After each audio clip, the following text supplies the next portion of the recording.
Bonjour, bonsoir, j'espère que vous allez bien. Je suis content de vous retrouver pour un nouveau direct. On parle aujourd'hui d'omoplate, de la région des omoplates, qui génèrent souvent d'ailleurs des tensions musculaires, de la douleur, de la fatigue.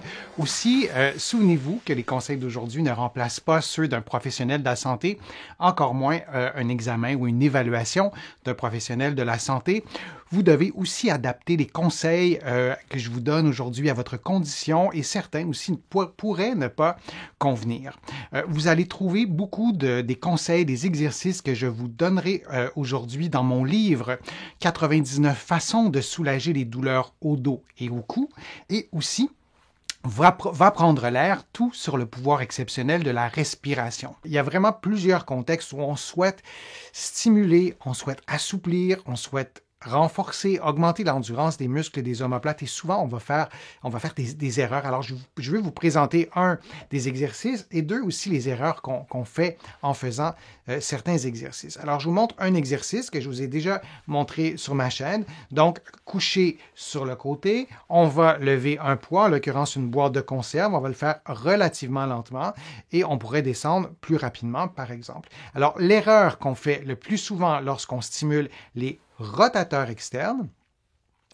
Ces rotateurs externes, et là vous avez vu, je monte rapidement et je descends très lentement pour stimuler la contraction excentrique. Je vous en ai déjà parlé, mais l'erreur qu'on fait souvent, c'est qu'on va bouger le coude. Le coude va décoller de la cage thoracique. Alors, ça ne sera plus du tout un mouvement de rotation externe, ça sera un mouvement d'abduction, qui est un autre mouvement. Ici, je vais vous le montrer en position assise. Si je fais un mouvement de rotation externe, couché sur le côté, je stimule les rotateurs. Mais si je fais ça, comme ça, un mouvement d'abduction, je stimule les muscles qui sont ici. Je ne stimule pas les muscles qui sont derrière, qui sont dans le dos, qui sont près de l'omoplate. Alors, c'est une erreur qu'on essaie d'éviter. Une autre erreur aussi qu'on voit quand même assez souvent, lorsqu'on fait un exercice comme ça, d'abduction horizontale, et là, je mets sous tension l'élastique, l'erreur qu'on va voir souvent, c'est qu'on va changer l'angle des coudes. Alors, on va, si je vous le montre comme ça, je pourrais prendre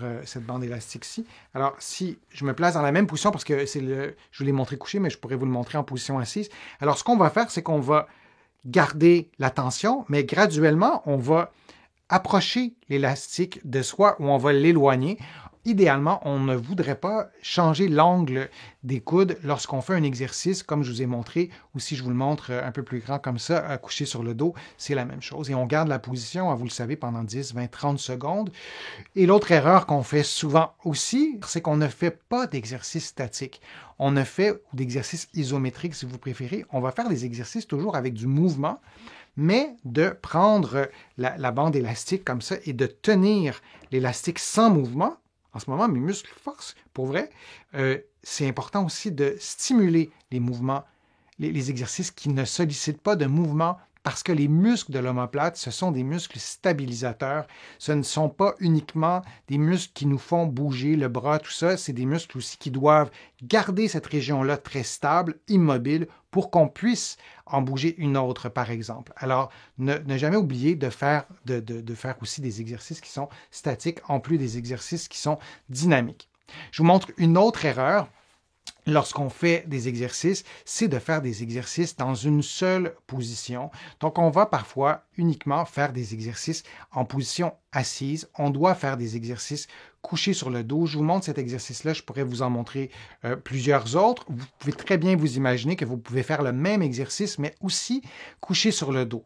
Donc, tantôt, le lundi, mercredi, vous le faites en position assise et les jours suivants, vous faites le même exercice couché sur le dos et vous pouvez aussi voir s'il y a une différence. Est-ce que c'est beaucoup plus difficile lorsque vous faites tel exercice en position assise et le même exercice que vous faites, par exemple, couché sur le dos ou adossé au mur. Ça pourrait être aussi la même chose. Alors, de varier vos positions. Je veux vous remercier de votre présence, de vos questions.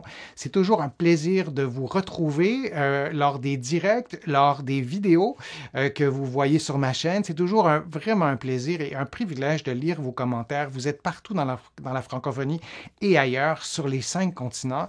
Merci Merci aussi de vos contributions. Vous pouvez contribuer en cliquant sur le petit cœur. Ça apparaît dans plusieurs pays, en tout cas sur la planète. Vous cliquez là-dessus et vous pouvez faire une contribution ou sur mon site web. Sachez qu'elles sont indispensables à ce que je puisse continuer à développer mon offre en fait gratuite sur le web. Il y a beaucoup de personnes, beaucoup d'entre vous qui n'avaient pas accès à des soins de réadaptation. Donc, ça fait plaisir de pouvoir vous aider à ma façon, ce qui ne vous empêche pas évidemment de consulter votre médecin ou un professionnel de la réadaptation.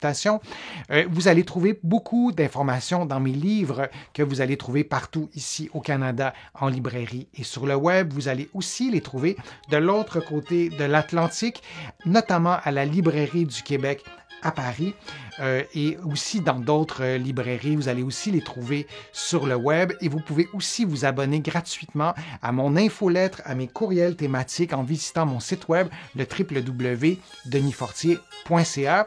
Je vous remercie de votre participation et on se retrouve pour un prochain direct, pour une prochaine vidéo. À bientôt.